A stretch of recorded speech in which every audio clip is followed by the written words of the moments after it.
नमस्कार विद्यार्थी मित्रों, सरस्वती ग्रुप ऑफ एज्युकेशन द्वारा आयोजित डीएलएस सिस्टम में हूँ मनोज परमार आप सर्व विद्यार्थी मित्रों हार्दिक स्वागत करूँ छूं।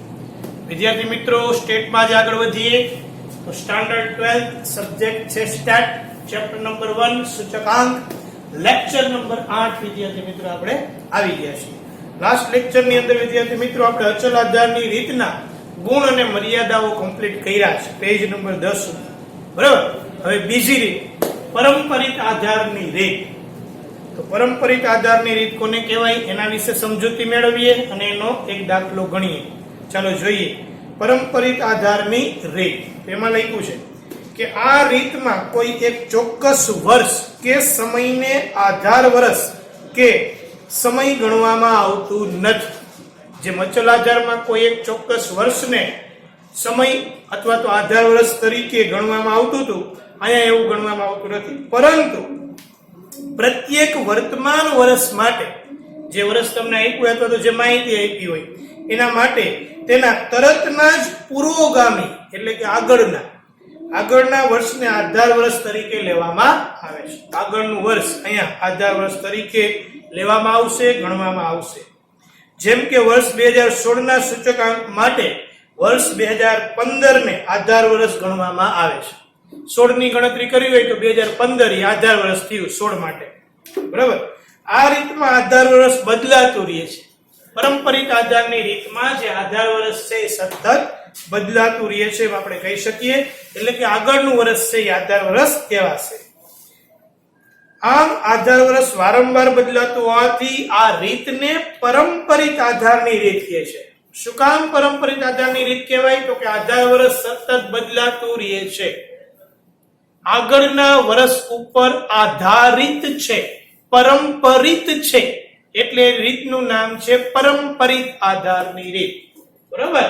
તો પરંપરિત છે, બીજા ઉપર આગળના વર્ષ ઉપર આધાર રાખે છે। આધાર વર્ષ સ્થિર નથી, બરાબર, અચળ નથી, એટલે કે એક જ નથી, આગળનું વર્ષ એને જ આધાર વર્ષ લેવાનું થશે। ચાલો જોઈએ છીએ। આ રીતમાં વર્તમાન પરિસ્થિતિને તેની નજીકની ભૂતકાળની પરિસ્થિતિ સાથે સરખાવવામાં આવે છે, બરાબર।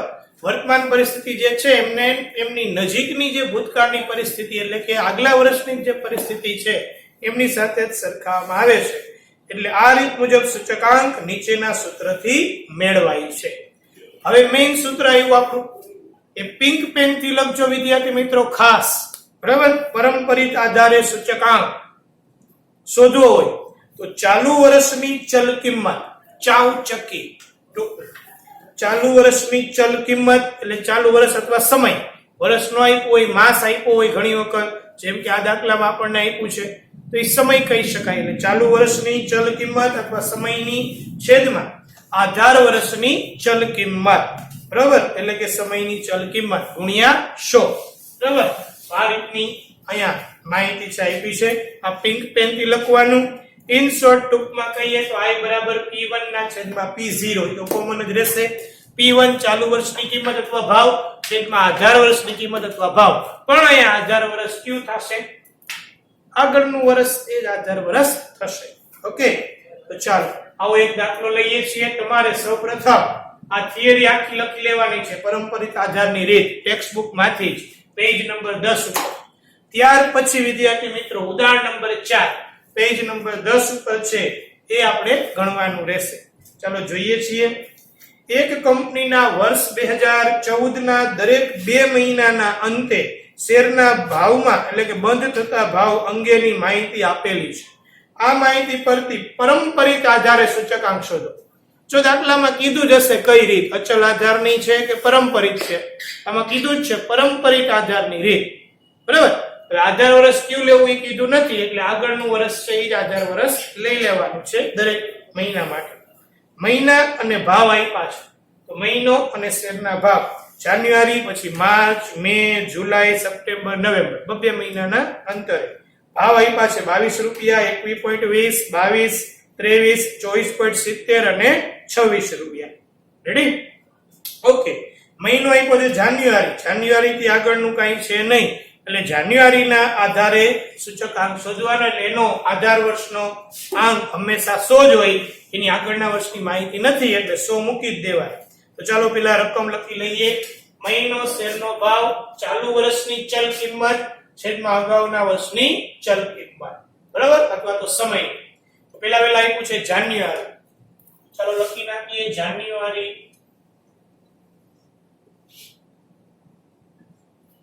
જાન્યુઆરીમાં કેટલા આપ્યા છે જોવું જોઈએ, તો 22. જાન્યુઆરી શેરનો ભાવ છે 22 રૂપિયા. પછી આપ્યું છે માર્ચ 21.20, એક લીટી છોડીને માર્ચ 21.20. ત્યાર પછી છે મે 22, તો મે માસની અંદર 22 રૂપિયા આપ્યા છે.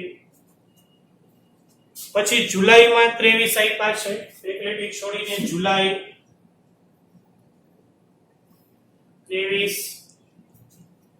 ત્યાર પછી સપ્ટેમ્બરમાં 24.70 છે,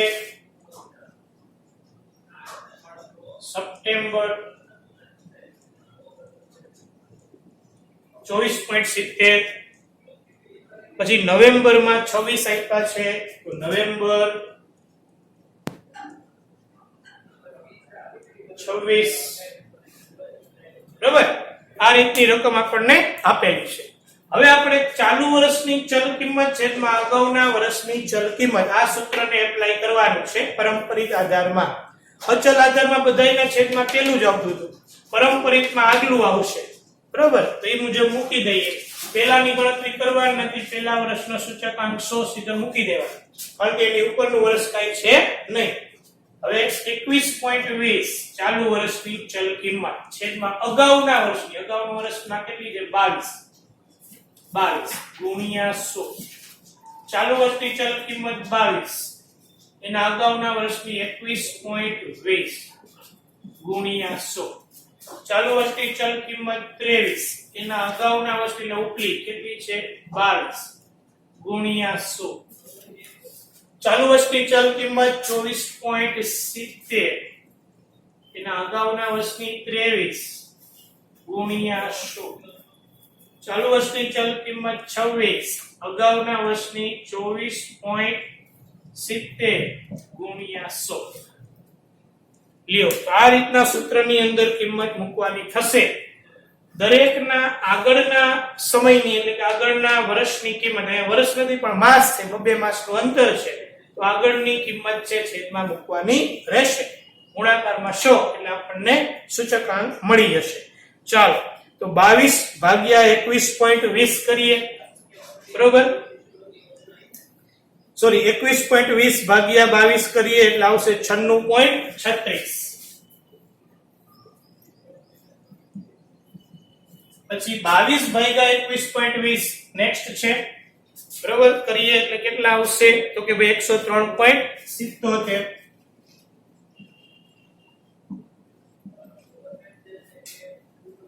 ત્યાર પછી 23 ભાગ્યા 20 કરીએ, તો 23 ભાગ્યા 22 ગુણ્યા 100, 22 છે, બરોબર, ગુણ્યા 100 કરીએ કેટલા આવે છે 104.55. 104.55. 24.70 ભાગ્યા 23 કરીએ ગુણ્યા 100 એટલે 107.39. 107.39 અને 26 ભાગ્યા કરીએ 24.70 ગુણ્યા 100 એટલે આવશે 105.26. અહીંયા 105.26. બરોબર. તો આ થયું પારંપરિક આધારે સૂચકાંક. પારંપરિક આધારના સૂચકાંકમાં આપણને આટલી માહિતી આપેલી હતી. તો ઉદાહરણ નંબર 4 છે તમારે કમ્પ્લીટ કરવાનો રહેશે. હવે આગળ જોઈએ પારંપરિક આધારની રીતના ગુણ અને મર્યાદા. બરાબર, એ પણ લઈ લઈએ છીએ. તો ચાલો જોઈએ. પારંપરિક આધારની રીતના ગુણ અને મર્યાદા. ઓકે, તો ચાલો ગુણ 3 છે ને મર્યાદા 4 છે એની વાત કરી લઈએ. તો સૌપ્રથમ ગુણ હેડિંગ આપી દઈએ.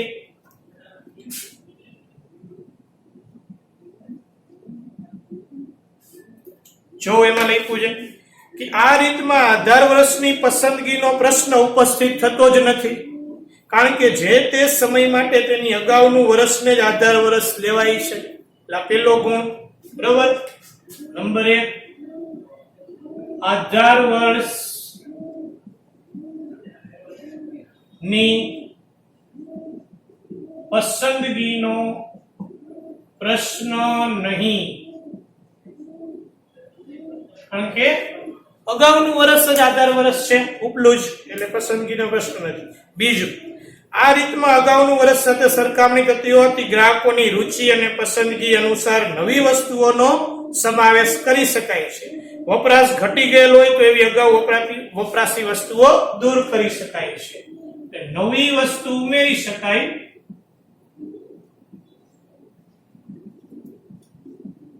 અને જૂની બાદ થઈ શકે.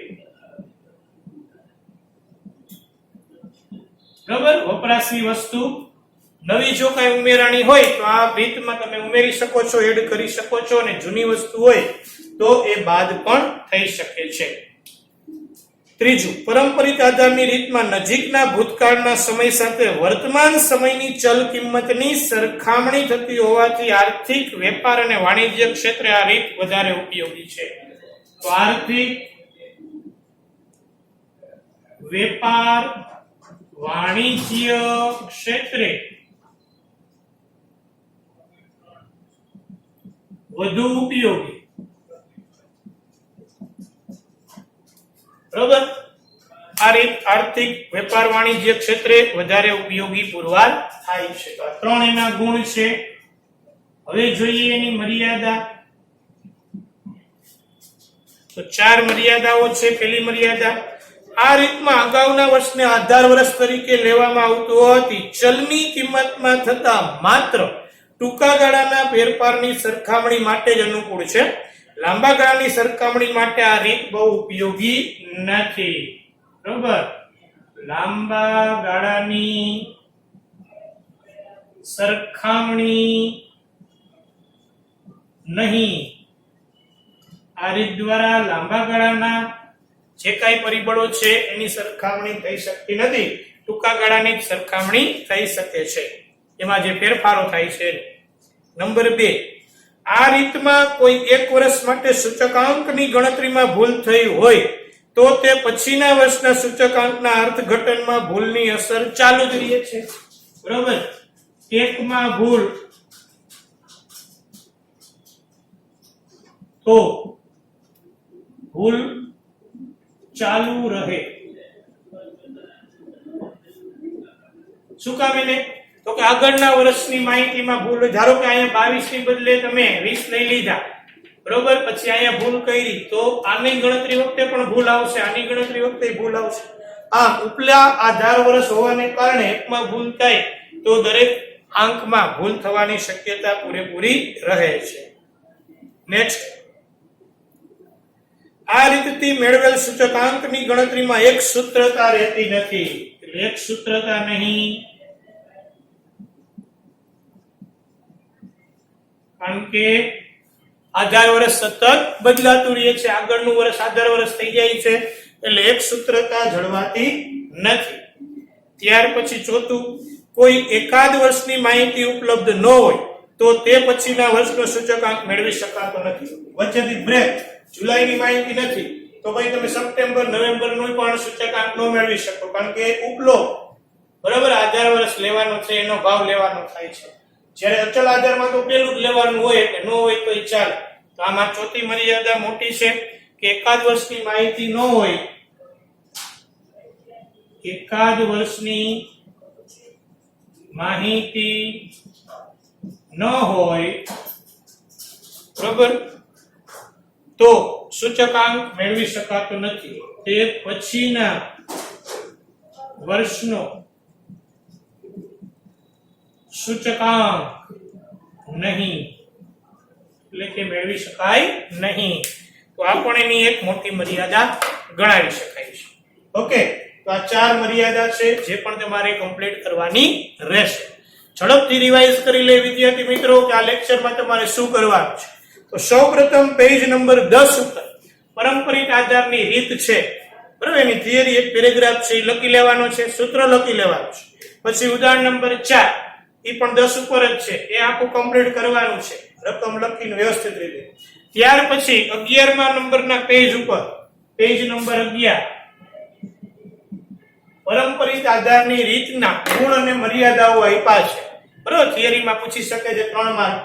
તો એ ગુણ અને મર્યાદાઓ તમારે ખાસ કરી નાખવાની. 3 ગુણ છે, 4 મર્યાદાઓ છે, એ પણ તમારે ટેક્સ્ટ બુક માંથી જ વ્યવસ્થિત રીતે લખવાનું રહેશે. ઓકે વિદ્યાર્થી મિત્રો, તો આ લેક્ચરમાં અહીંયા સુધી રાખીએ છીએ. આ બધું જ તમારે ફેરબુકમાં વ્યવસ્થિત રીતે લખી લેવાનું રહેશે. Okay, thank you very much for watching this video.